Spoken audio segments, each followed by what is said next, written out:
Ano man ang maririnig mo rito ay pagpapala ito at dapat paniwalaan mo. At hindi ka dapat magkaroon ng doubt at para sabihin mo, imposibleng ako ay yumaman. Imposible na ako'y makabayad ng utang. Hindi mo yan dapat sasabihin. Sabagat sa Diyos, ang kanyang salita hindi babalik ng walang kabuluhan. Amen po? Wala pong hindi pinagpala ang Diyos. Lahat ng gustong iligtas ng Diyos ay gusto rin ng Diyos pagpalain para maging pagpapala. Amen po? Sabi po, ang pagpili ng Diyos sa paghirang sa bansang Israel, dahil sa Israel po ipinangako yon, no? Lupang pangako, ay siyang saligan o nakabase sa relasyon ng Diyos at Israel. Kaya po napili sila, isang bansa, no po, great nation, dahil sa kanila pong relasyon sa ating Panginoon. Doon po nakabase ang salitang hinirang ay maraming beses na binanggit sa aklat ng Deuteronomy. Chosen, pinili. Hinirang ng Diyos ang bansang Israel hindi dahil mas marami ang mga Israelita kaysa ibang lahi o mas mabuti sila sa iba, kundi dahil sa awa at habag ng Diyos sa kanila. Anyway, the promised land was a place to rest from their continual wandering. Yung kanilang pagdating sa promised land, kasi po nagpaikot-ikot sila sa loob ng 40 taon. Kaya nung sila'y makarating, kaya tinawag na promised land, doon sila nakapagpahinga. Amen.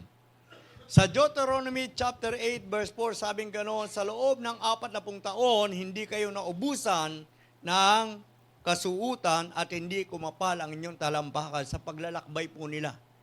Sipin nyo po, wala naman doon mga garments na pwede magtahi ng damit nila, naglalakbay sila sa ilang. Hindi po ba miracle yan? Kung yan ay ginawa ng Diyos sa kanila at nakarating sila sa promised land, ikaw kaya hindi gagawin ng Diyos sa iyo? God is no respecter of person. Hindi nagtatangi ang Diyos. Kaya kanya binigyan ng buhay upang ikaw ay magkaroon ng buhay na ganap at kasiyasiya. Hindi buhay na mahirap. Amen? Ang taong mahirap, iba po ang tingin. Ang taong may pera ay meron pong dating. Amen? Pagka mahirap, ay walang dating. Kaya kailangan mag-born again ka para meron kang dating at meron ka pang datong. Amen. Deuteronomy 8 verse 7, sapagkat kayo'y dadalhin niya sa isang mainam na lupain. So that is the promised land. Doon hindi kayo magkukulang ng pagkain at anumang pangangailangan. Pangako ito ng Diyos, hindi po pangako ng tao. Sabi po ng Deuteronomy verse 10, chapter 8, mananagana kayo roon sa lahat ng bagay at pupurihin ninyo si Yahweh dahil sa mga ginawa niya.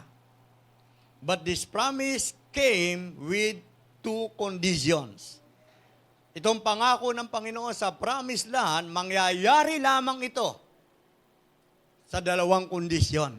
Ginawa po natin dalawang kondisyon na lang kasi sa dami ng kondisyon, baka mawala tayo sa kondisyon. Amen.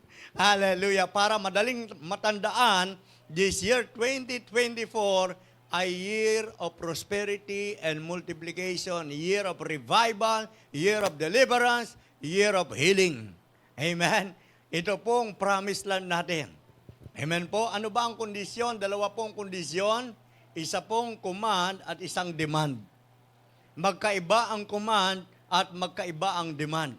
Yung pong dalawang kondisyon na yon na sinabi ng Panginoon, kapag gagawin ninyo, susundin ninyo aking utos at ang aking mga request, yung promised land, may experience ninyo ang pangako ng Panginoon. Sa panahon natin ngayon, ang ating promised land ay ang langit at ang ating promised land ay meron tayong kaligtasan, meron tayong buhay na walang hanggan, na bago ang buhay natin, naging banal ka, naging malinis ka, napatawad ka, naalis sa mga karumihan, nakaranas ka na ng promised land, and another promised land ay magpa-prosper pa tayo in body, soul, in spirit, and finances.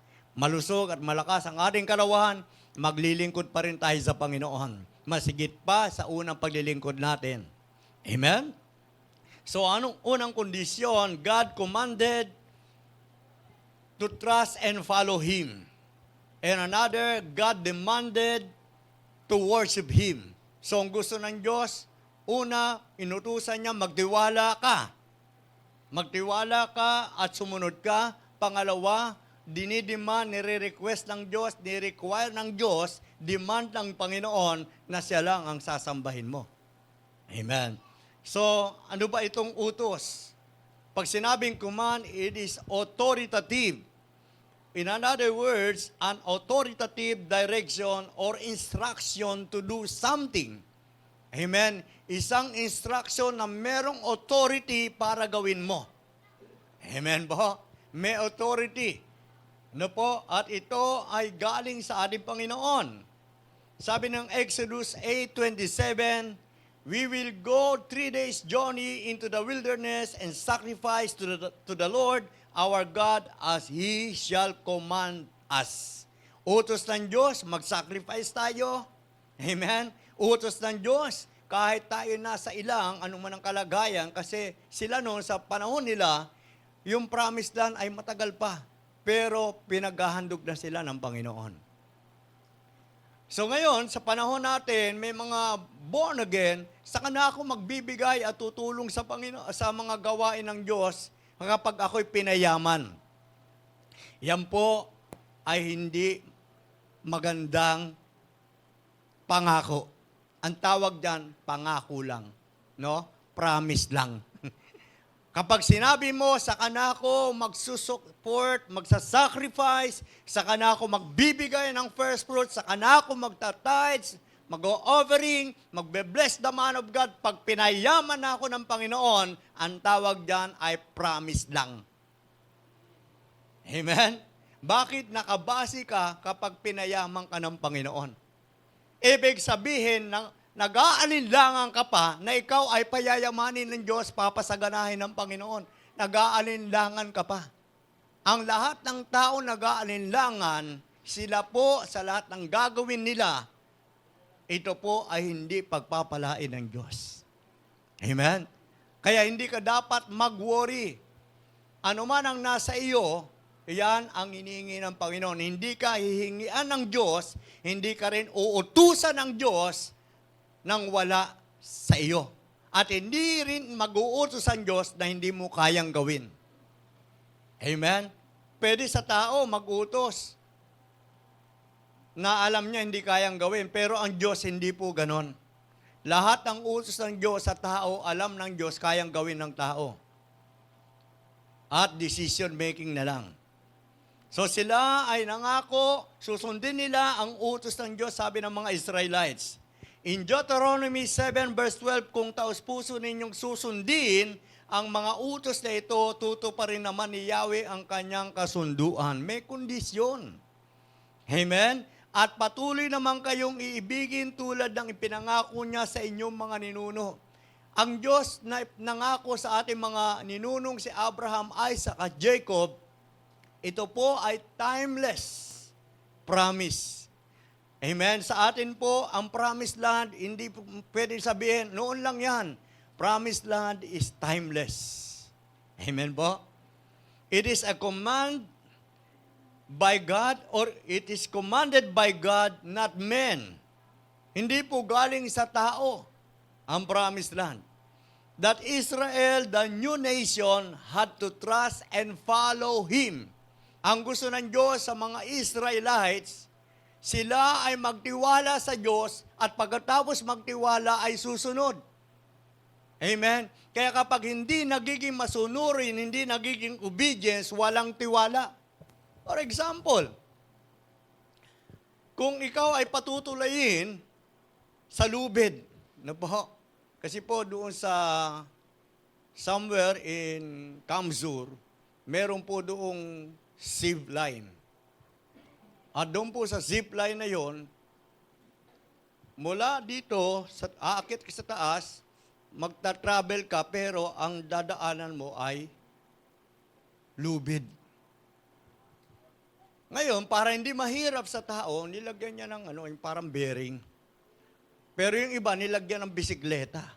Magbibisikleta ka sa lubid. Amen. At pag ikaw ay natakot, hindi ka makakarating doon sa destino. Amen.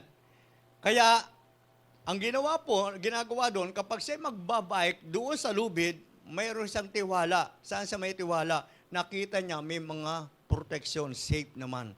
Pero kung hindi niya nakita yon, nasa taas, na alam niya paglalaglag yung kanyang bike doon, hindi siya makakasunod. Hindi siya makaka-travel. Nagtiwala siya doon sa mga nakasabit sa taas na pag nahulog ang bike, nandun pa rin siya. Amen? So tayo po, mahirap sumunod sa Panginoon kung wala kang tiwala sa Diyos. Mahirap ibigay ang buhay mo sa Panginoon kung wala kang tiwala sa Diyos. Yung iba nga, nagtiwala eh. Sabing gano'n ng tao, I will double your money, I will manage your business. Nagtiwala siya. I will manage the construction na magpapatayo ka ng swimming pool, give me 5 million. Binigay niya 5 million. Na naitayo lang poste. Amen. So mahirap po sa tao, pero sa Diyos, kung ikaw ay sa Diyos, huwag ka na mag-alinlangan kung pagsunod lang sa Diyos. Hindi ka ipapahamak ng Diyos. Hindi ka bibiguin ng Diyos. Kaya ang utos ng Diyos, trust and follow Him. Sundin natin siya. Sa verse 16, sabi dito, verse 14, if you trust and follow His command, thou shalt be blessed above all people. Tinan mo, kagawin ka ng Diyos the difference. Kakaiba ka sa iyong kapitbahay. Na ikaw na nagditiwala sa Diyos, ikaw na sumusunod sa Panginoon, you are above all people. Hindi natin sila sabing mas mataas, kakaiba ka. Ikaw na sumusunod sa Panginoon. Kahit sa family nyo, ikaw lang yung born again, kakaiba ka. Baka naman pagkakasama mo yung family mo, hindi born again, pareho na kayo ng ginagawa. Dapat magkaiba pa rin kayo ng ginagawa sa loob ng bahay. Sa loob ng bahay, nagsisigarilyo siya, umiinom siya, tumataya siya sa mga sugal, baka nakikitaya ka pa rin. Pwede makitanong ka na lang magkano tama at magkano balato, pwede ganun, no? Pero makitaya ka, hindi na. Baka sila naglalaro ng baraha sa bahay nyo. Ikaw, born again ka, pagdating mo sa bahay, sali ka rin maglaro ng baraha. Hindi, tumataya ka rin. Para magkapera. At sabihin mo, ano lang yan, diversion. Tinan mo, ang pangako ng Panginoon, pag sumunod tayo, pati sakit, aalisin ng Panginoon. The Lord will take away sickness from you. Amen? At yung sakit, kahit hindi mo na ipanalangin yung kaaway mo, bahala na si Lord doon. Sabi ng Bible, sa mga kaaway mo, bahala na si Lord. Huwag mo na sabihin, Lord, dagyan mo nga ng sakit yung kapitbahay ko kasi binablock lagi yung driveway.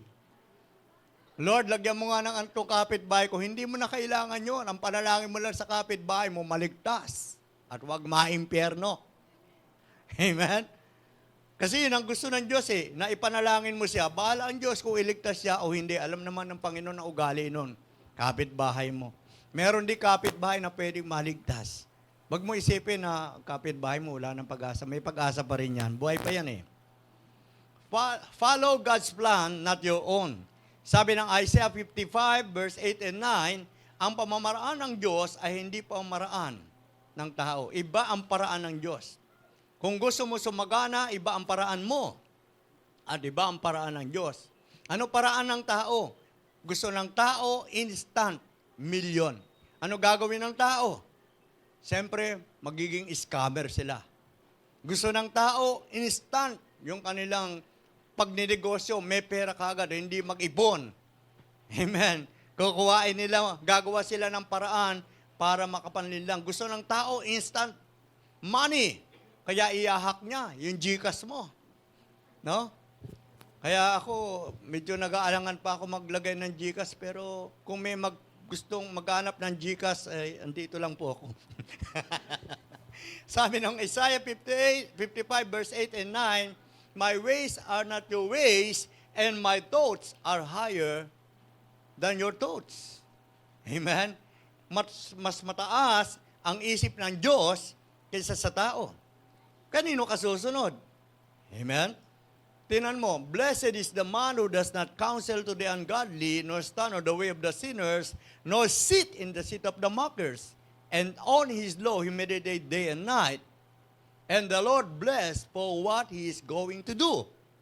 Psalms chapter 1. Amen? Tinangan natin Psalms chapter 1, verse 1. Blessed is the man who does not walk in the counsel of the wicked, or stand in the way of the sinners, or sit in the seat of the mockers.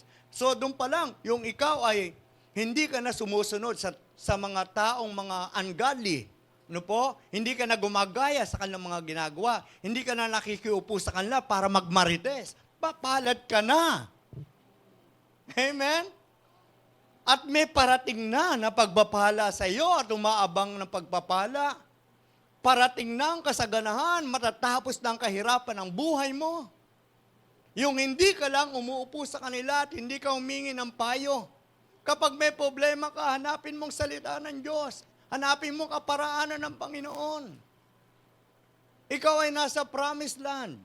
God commanded us to trust and follow Him. Sumunod tayo sa Kanya. O, sabi pa ng verse 2, tingnan mo. Psalms chapter 1, verse 2.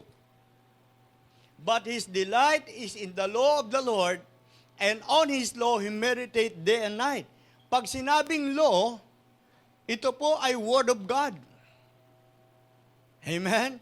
Yung batas, ito ay word of God. His delight is in the law of the Lord, and he meditate the law of the Lord day and night. Kung paano sinabi po ito sa Psalms, sinabi rin ito sa Joshua. Meditate the word of God day and night. Amen po? At sinabi rin sa Proverbs, the fear of the Lord is the beginning of wisdom. So nagkakaroon ka ng wisdom kasi meron kang word of the Lord. Amen? O, tinan mo, minemeditate niya, binubulay-bulay niya ang batas o salita ng Diyos araw at gabi. Ano mangyayari? Siyempre, masusunod mo yung minemeditate mo. Verse 3. Hinalintulad siya sa isang halaman na nakatanim sa batisan. He is like a tree planted by streams of water, which yields its fruits in season, and whose leaf does not wither. Whatever he does shall prosper. Kahit anong panahon, naging tagtuyot man, hindi nalalanta ang dahon at lahat ng kanyang gagawin ay pagpapalain. Amen po. Ito po ang utos ng Diyos, trust and follow Him. Follow God's plan, not your own. In Psalm 62 verse 8, trust in Him at all times. Sa lahat ng oras, sa Diyos ka magtiwala. Amen? Mga kababayan, sa lahat ng oras, magtiwala sa Diyos. Sa Kanya ilagak ang iyong pasanin, siya ang kublihang sa ating lulunas. Our refuge. Amen? At all times, sa lahat ng oras, 24 hours, magtiwala ka sa Panginoon. And number 2, God demanded faithful worship of Him. Ang pagsamba ay dinidemand ng Panginoon. Pag sinabing demand, ito ay request na hindi mo pwedeng i-refuse. Amen?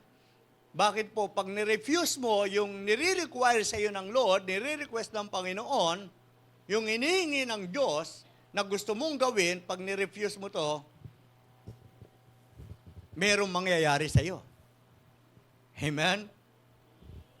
Kaya nga, may hold-upan di ba? Merong isang hin-hold up. Tinutukan siya ng baril sa ulo. Ang sabi gano'n, hold up to! Taas ang kamay, taas ang kamay. Pag di mo binigay, ang inihingi ko, sabi gano'n, ng hold-upper. Ano gusto mo basagin? Ulo o wallet? Sabi, ulo na lang, walang laman to. Tinan mo, inilalaban pa niya yung kamatahin doon sa kanyang bera, no? Tinan mo, kahit mga hold-upper, pag di binigay, ano mangyayari? Kaya bibigay na lang. Kasi pag hindi binigay, ano mangyayari? Di ba may mga ino-hold up na bahay? Sige, bigay nyo na lang yan. Huwag nyo lang ako patayin. Sige, kunin nyo na yan. Huwag nyo lang ako patayin. So, yung pong demand, ito po ay hindi pwedeng i-refuse. Merong demand ang Diyos sa atin. Ang pagsamba ay dapat may kasamang katapatan. Tapat ka dapat sa oras. Huwag ka masanay niyan, 2024. Hindi ganyan yung promised land. Sa pagsamba, nasa oras ka. Kaya kapag hindi ka dumarating sa oras ng pagsamba, promised lang yan eh. Tapos sa pagdating ng altar call, tataas pa ang kamay, sasabay ka pa sa panalangin, Lord, patawarin niyo po ako, hindi po ako naging tapat. Sa pagsamba, nangangako po ako, hindi na po ako lalayo sa kalooban mo. Gagawin ko po, susundin ko ang kalooban mo, ang mga demand mo. Darating na po ako sa tamang oras.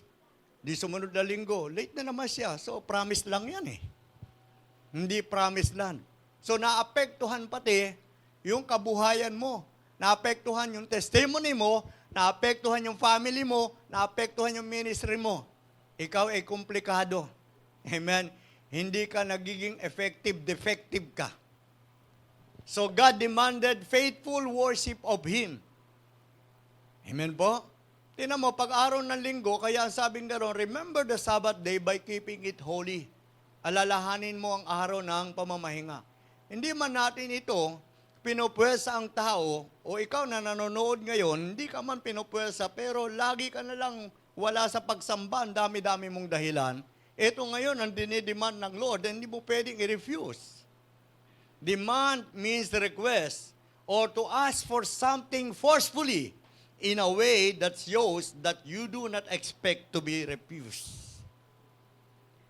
Example, He has always demanded the highest standard of behavior from His children. Ang gusto ng Diyos ay mataas. Bilang mga anak ng Diyos, mataas yung standard ng ating ugali sa pagsamba. In Exodus 5 verse 14, kapag kulang ang kanilang nagawa, ang mga Israelita ay binubugbog, bakit kakaunti ang nayari ninyo? That time, sa Egypt ay naging alipin ang mga Israelites. Kaya kapag kulang ang kanilang trabaho, bugbog sarado sila. Kasi demand yon. In Deuteronomy chapter 7 verse 2 and 4, when the Lord delivered them 7 nations, He demanded not to make marriages with them. Kasi dumating na po yung time na pagtagumpayan ng mga Israelita, yung mga bansa. 7 bansa.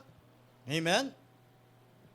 At nag-demand ang Panginoon na sila ay hindi pwedeng makipamatok o mag-asawa doon sa mga ibang lahi. Parang mga born again ka. Ang tagal mo ng born again. Kasama mo pa si Bishop, nag-mission ka. Sino kasama mo ngayon? Sa relasyon mo, born again o hindi? Pero born again ka. At nung makilala ka niya, born again ka. Alam niya, born again ka. Pero dahil hindi ka naging tapat, kaya naging kasama mo siya ngayon. Mas gusto mo pa siyang kasama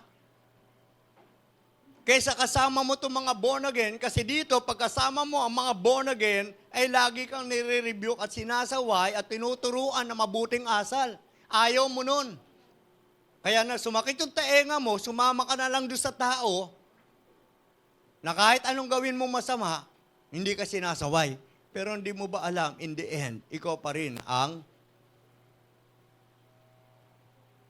talo, lugi, walang nangyari sa buhay mo. Kaya kung nakikinig ka ngayon, kapatid, no? Dinedemand ng Panginoon, sumamba ka dito, nandito ang Diyos, sa Jomsi, dati ka namang Jomsi, ano ginagawa mo ngayon? Nasa trabaho ka, nasa bahay ka, nagninegosyo ka, at may kalaguyo ka? May kasama kang hindi born again? Eh sabi dito, do not make marriages with them. Huwag kang makiisa, makipag-join o makipag-fellowship. Tingnan mo, ang masamang kasama, 1 Corinthians 15 verse 33, nakakasira ng magandang ugali. Bad company corrupts character. Ikaw ay born again. Ito'y noon pa inutos ng Diyos sa kanila. Amen. Natalo nila ang 7 bansa. Ang sabi ng verse 4, Deuteronomy chapter 7, for they will turn your sons following me and serve other gods. So the anger of the Lord will arouse against you and destroy you suddenly. O, tinan mo, sabing ganon po ng Bible. Ilalayo ka niyan sa Panginoon. Yung karelasyon mo na yan na hindi maka-Diyos. Yung pakikitungo mo sa hindi maka-Diyos, ilalayo ka sa Diyos. At ilalapit ka sa demonyo. Ang dahilan naman kaya ka inilalayo sa Diyos para mapalapit ka sa demonyo. Samantalang tinuruan ka naman magpalayas ng demonyo, graduate ka pa nga ng deliverance. Natuto ka pa nga ng come out in Jesus' name. At pinakita sa iyo ng Diyos na meron kang power, no meron kang pinag-pray, come out in Jesus' name, mga demonyo. Sabi nung pinapag-pray mo, sumusuka nga eh. At tapos nagpasalamat sa iyo. Ngayon, nasan ka na ngayon? Amen? So kung meron mang naliligaw, kapatid, pinapaalalahanan ka ng Panginoon. Amen? Hindi ganyan ang promised land. Ayaw ng Diyos ng promise lang na magbabago ka. Promise lang, di mo naman ginagawa. Ang totoong promise lang, totoong na bago buhay mo, na transform ka. Hindi nabubura, iniingatan mo ang kaligtasan mo. Yung buhay na walang hanggan, pinagkatiwala lang sa iyo ng Diyos yung buhay na yan.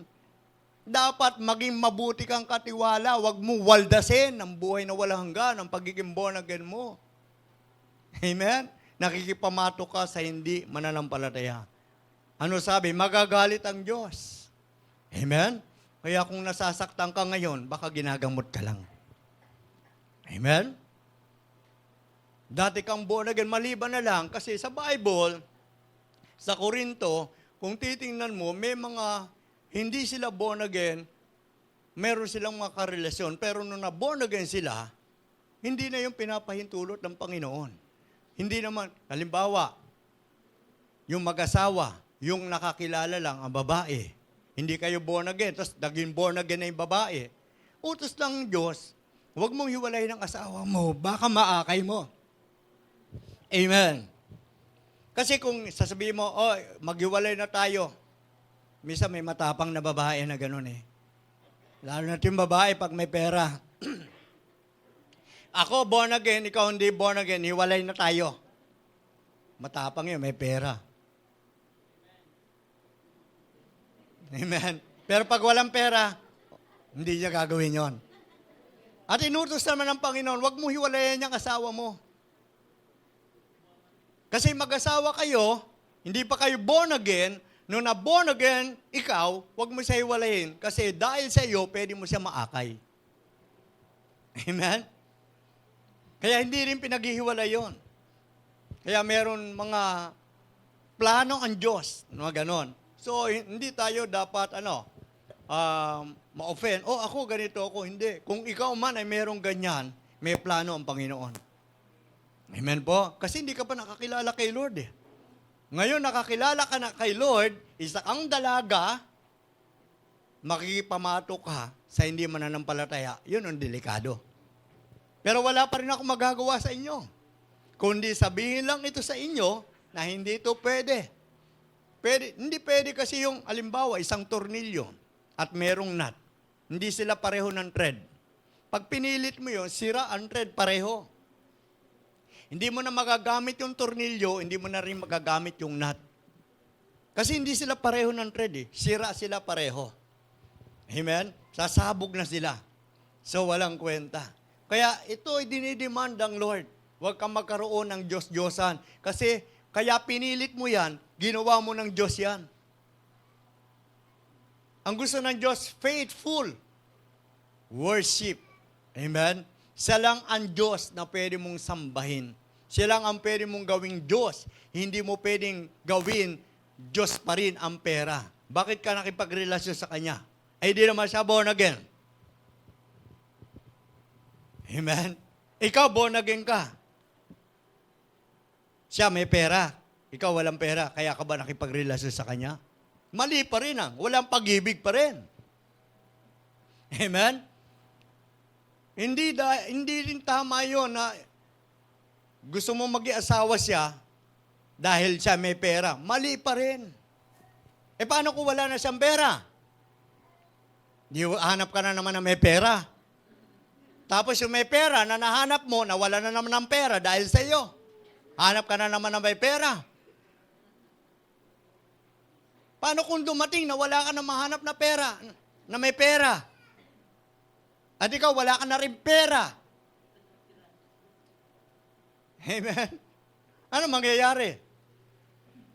So yung dinidiman ng Diyos, nakalimutan mo na napakalaking pagpapala na wala sa iyo.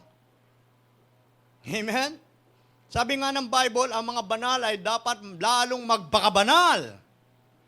Yung mga makasalanan, lalo yung magpapakasama. O kaya ikaw narito ka kapatid, patuloy ka magpakabanal, babanalin ka ng Diyos. Be holy, for the one who called us is holy. Magpakabanal tayo sapagkat tumawag sa atin ay banal. Amen? Ang Diyos na tumawag sa atin ay banal, hindi banal-banalan. Siya ay kabanal-banalang Diyos. Hindi siya nagbabanal-banalan. Kaya tayo mga anak, huwag rin tayo magbanal-banalan. Amen?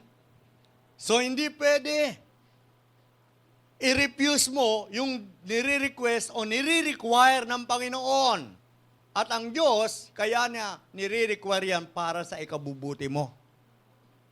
Amen? Idolatry was such a grave transgression to God. Grabe, terrible, pagsuway, no, kasalanan sa ating Diyos, that He threatened to remove them out of the promised land. Nasa promised land na sila, gusto ng Diyos tanggalin pa sila. Tingnan mo, nawawala yung promised land. Naging promise lang. Puro pangako na lang. Ang sinasabi mo, Lord, pangako mo, hindi ka naman faithful sa pagsamba. Amen? Kaya tanggalin natin Diyos-Diyosan. Sa promised land, pwede tayong tanggalin. 2024 is our promised land. Pero dapat wala ng mga Diyos-Diyosan. Dinidemand ng Lord ang faithful worship sa Kanya lang. In Deuteronomy 7 verse 25, anong utos ng Panginoon sa mga Diyos-Diyosan?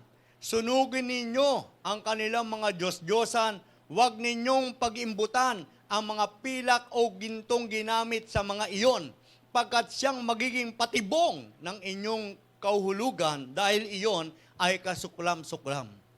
Amen? Tingnan mo, yung Diyos-Diyosan, may ginto pa yan eh. May pilak. Huwag daw pag-imbutan. Kaya ka pala, nakipamatok, sa hindi mananampalataya, may ginto at pilak pinag-iimbutan mo. Pero ang sabi ng Diyos, sunugin mo yan. Amen? Yung mga Diyos-Diyosan na yan, alisin mo yan, gawin mong ipa, gawin mong abo. Hindi dapat yan nag-e-exist sa buhay mo. Ang Diyos dapat ang nag-e-exist sa buhay mo, hindi ang Diyos-Diyosan. Amen? Patibong po yun eh. So sa promised land, pwede tayong paalisin ng Panginoon pag may Diyos-Diyosan. Amen? In Deuteronomy chapter 8, verse 1 to 3, sundin ninyo ang kautosang ito upang humaba ang inyong buhay. Wala kang katiyakan sa mga Diyos-Diyosan pag hindi ka naging tapat sa pagsamba sa Diyos. Pero may katiyakan ka kapag ka sumamba ka sa Diyos sa haba ang buhay mo. Eh mga tao nga, di ba, maubos na yung kayamanan. Basta mabuhay lang. Amen? Gagawa at gagawa ng paraan. Kahit ilang daang libo yan, gagawa ng paraan para mabuhay lang. Kahit magkautang-utang. Di ba mahalaga yung buhay? Eh, sundin mo lang ng Panginoon. Hahaba yung buhay mo. Hindi ka basta-basta padadalhan ng sakit. Hindi ka dadapuan basta-basta ng sakit. May proteksyon ng Panginoon. Ang sabi nga ron, kapag sinunod, humaba ang buhay, dumami ang inyong lahi o dadami pa. At makarating sa lupang ipinangako ni Yahweh sa inyong ninuno. Kapag pinatnubayan ni Yahweh, kaya kayo'y pinatnubayan ni Yahweh 40 years. Amen? Bakit po? Sila ay nasa ilang ng 40 years para matuto rin. Minsan dumadaan po tayo dyan. 40 years. Para sabing ganun, upang matuto kayong magpakumbaba. Gusto ng Diyos, hubugin pa rin. Ang mga sumasamba sa Kanya, marunong din dapat magpakumbaba. Minsan dumadaan din ang pagsubok. Amen? So, wag dapat magpatangay sa mga patibong ng mga kaaway. Gusto ng Diyos, pagpalain ka. Huwag kang magmadali sa pagpapala. Huwag kang maiinip. Amen? Alam niyo po, ang promised land, ang layo sa Egypt, lalakbay ka lang ng 250 miles. Kapag ka i-compute mo yon, equivalent, dido-double mo yung kilometers, parang 500 kilometers. More than 500 kilometers sa miles. 250 miles lang from Egypt to Promised Land. Pero kami tinatakbo namin ang 500 kilometers mula Manila hanggang Naga, Bicol na mga 10 hours, 8 hours, 8 to 10 hours hanggang 11. Pero sila 40 years. Amen? Umiikot-ikot lang sila. Kasi nga, yung demand ng Lord, nirefuse nila. Dapat mapalad ka na ngayon eh. Pinasagana ka na ng Panginoon. Narating mo na talaga yung mga pangako ng Panginoon. Yung promise land mo nandyan. Puro promise lang. Amen? Kapag ka promise lang, talagang umalis tayo dyan. Kahit ikaw, promise ka lang din eh. Sabi mo, maglilingkod ako kay Lord. Bandang uli, backslide ka na naman. Tapos, maglilingkod ako kay Lord, backslide ka na naman. Eh, ilang beses ka ng backslide. Kaya ang nangyari, ayaw mo nang bumalik. Di ba meron ganon? Ayaw na bumalik. Ayun pang lalong mas matindi pag hindi ka bumalik.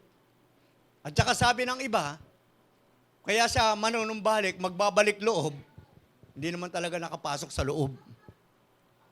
Hindi naman lahat na nagbabalik loob, nakapasok sa loob ng kalooban ng Diyos. Amen? Kaya yung ibang gusto magbalik loob, hindi makapasok, hindi naman talaga nagbalik loob talaga, hindi naman nakapasok sa loob. Hindi naman talaga totoong born again. Amen? So ang Diyos nagdi-demand sa mga totoong born again ng faithful worship, katapatan na pagsamba.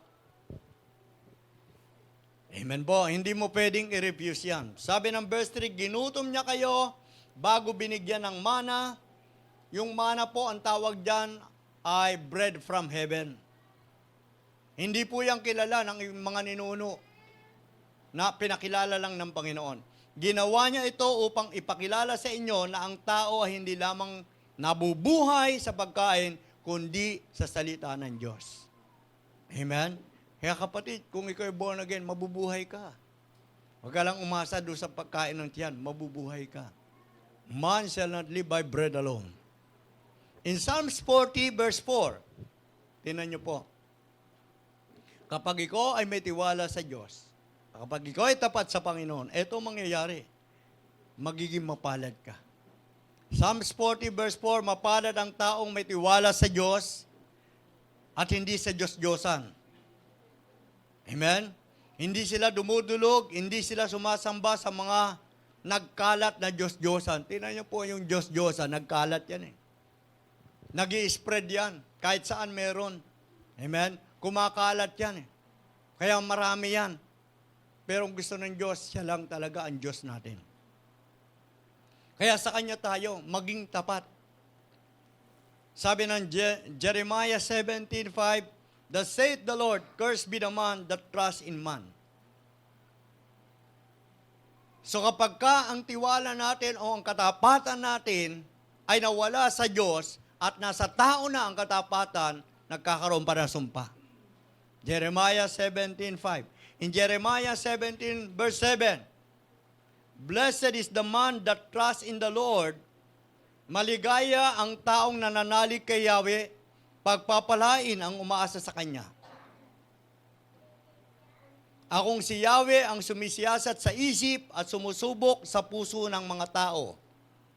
Gagantimpalaan ang bawat isa ayon sa kanyang pamumuhay at ginagantimpalaan ayon sa kanyang ginawa. Si Yahweh ang pag-asa ng Israel.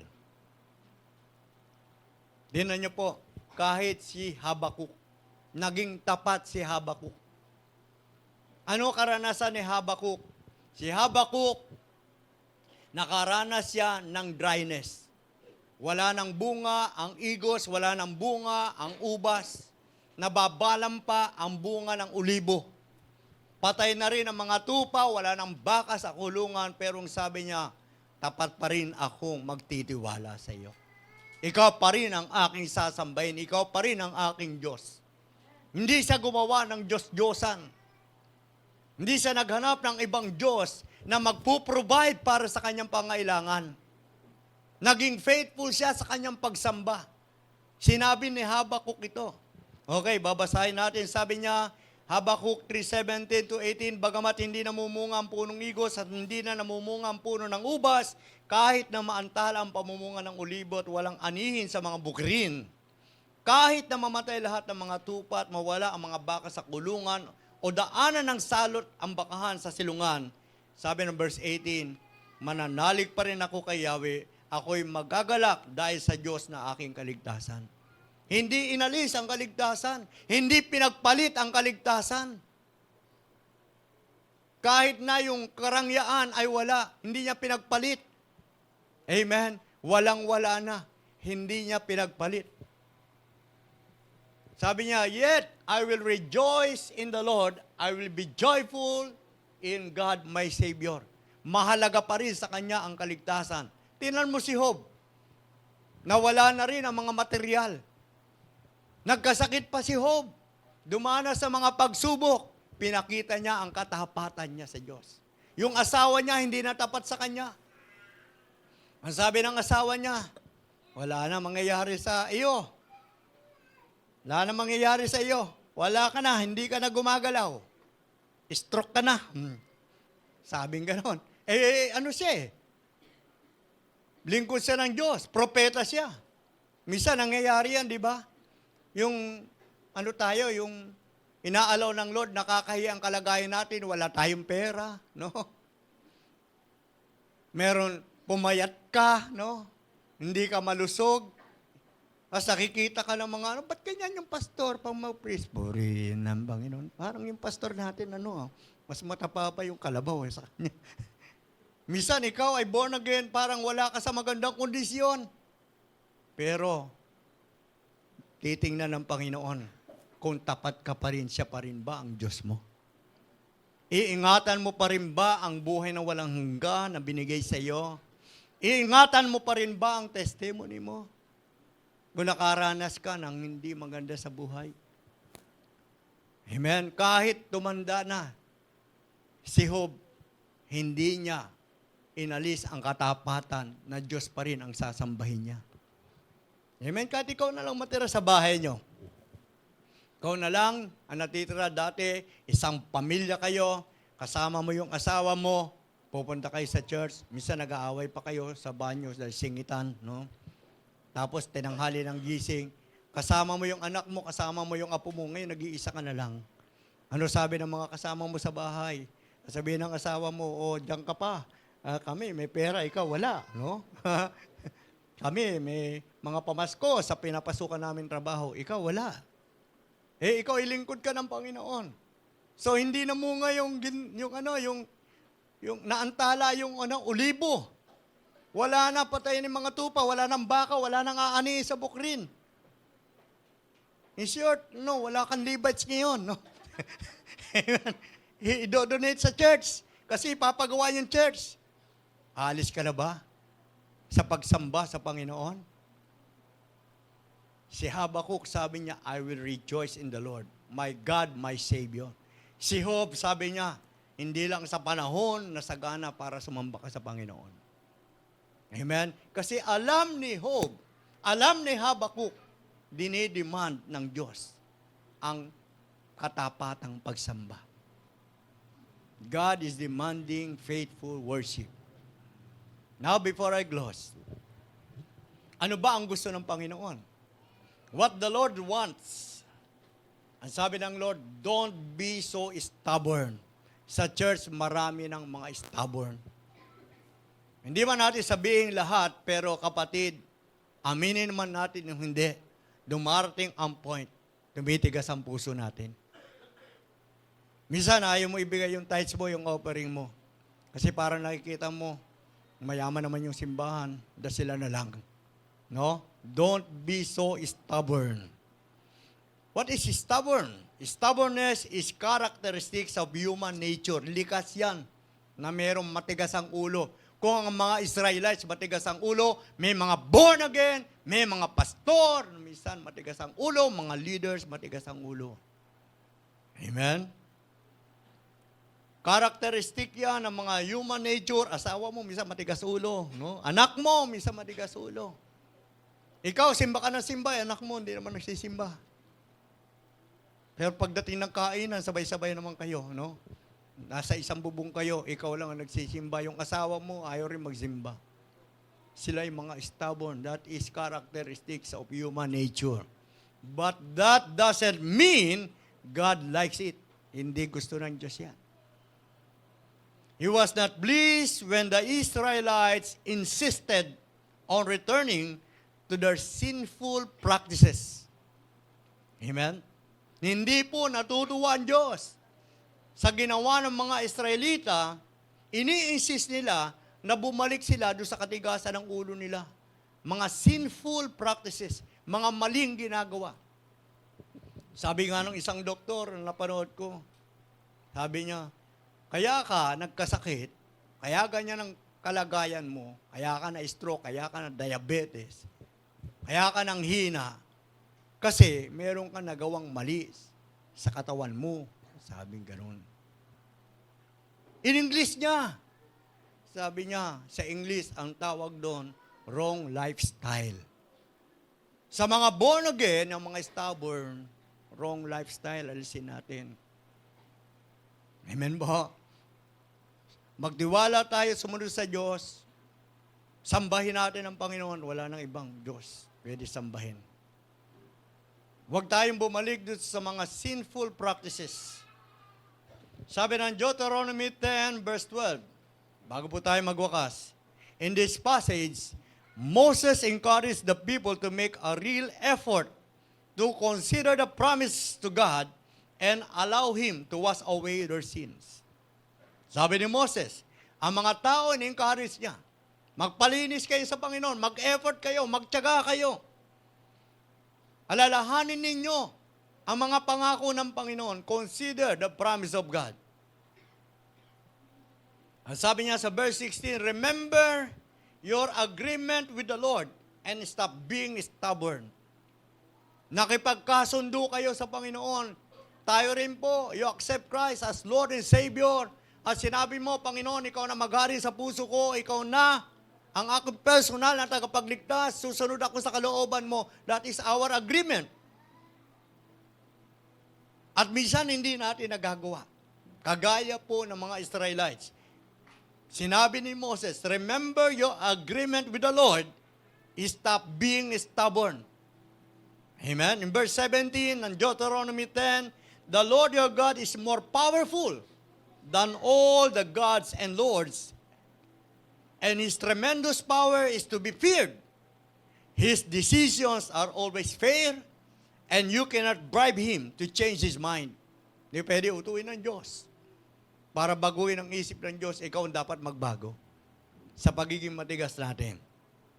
Sabi ng verse 20, Deuteronomy 10, respect the Lord your God, serve only Him, and make promise in His name alone. Offer your praise to Him, because you have seen Him work such a terrifying miracles for you. Napakarami na po na ginawa ng Diyos ng miracle. Nahati ang dagat. Amen? Before magkaroon ng crossover, nagkaroon ng Passover. Yung ginawa ng Diyos sa mga Israelites, dahil naghandog sila sa Panginoon, bago sila pumunta ng promised land na pinapangako, nagkaroon ng Passover, yung mga bahay nila nilagyan ng dugo, ng hayop, at hindi dumaan ng sumpa ng kamatayan. Pero doon po sa mga sumuway ng mga Egyptian, namatay ang lahat ng panganay, pati hayop. Iyakan noon. Pagkatapos ng Passover, nagkaroon ng crossover, tumawid sila sa Red Sea. Miracle yun ng Panginoon. Pagkatapos ng sila tumawid sa Red Sea, doon naman sa Jordan, papuntang Jericho, kailangan bumagsak ang Jericho. Bumagsak ang Jericho. Sa Jordan pa lang, nung sila ay naglalakbay, mataas ang tubig, hindi sila pwedeng tumawid. Dala nila ang Ark of the Covenant. It represents ang Ark of the Covenant, the presence of God.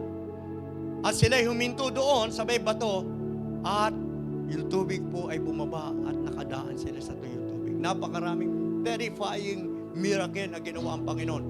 At the greatest miracle sa buhay natin ngayon, yung ikaw ay na born again at nagkaroon ka ng pagkakataon maglingkod sa Panginoon dahil naligtas ka. Kapatid, respect mo ang Panginoon, nagkaroon ka ng agreement. Don't be stubborn. Amen? Ayaw ng Diyos, no? Na hindi tayo sumunod sa kanyang utos. Sa 10 utos, makikita mo doon, sinamarize na lang ang 10 utos sa 2. Dati 10 ang utos ng Lord. Huwag kang magkakaroon ng ibang Diyos. Huwag kang gagawa ng mga Diyos-Diyosan. Huwag kang maghahandog. Ang araw ng Sabat, ang araw ng pagsamba, maging faithful ka sa pagsamba, sa oras mo. Huwag kang magnanakaw, huwag kang papatay, huwag kang mangangalunya, huwag kang magsisinungaling, huwag kang magkaangkin. Nang hindi mo naman pag-aari, minsan naangkin nila may blessing yung kapatid, sana all, maganon pa. May sarili kang blessing, honor your father and mother, igalang mo ang iyong mga magulang. Amen? Yung mga born again, baka hindi gumagalang sa magulang, ang gumagalang tuloy yung magulang sa anak. At ginawang 2 na lang, love the Lord with all your heart, with all your soul, with all your mind, meaning serve the Lord, worship the Lord with all your heart, with all your money, worship the Lord, serve the Lord, love the Lord with all your money, and love your neighbor as yourself. So kapatid, kung meron tayong dapat gawin ngayon bilang pagpapakumbaba sa narinig natin, hindi ka nagtiwala sa Panginoon, meron ka pinagkakatiwalaan, hindi ka naging faithful, it's time for us to repent. Amen? Para hindi tayo maalis sa promised land at huwag maging promised lang ang buhay natin.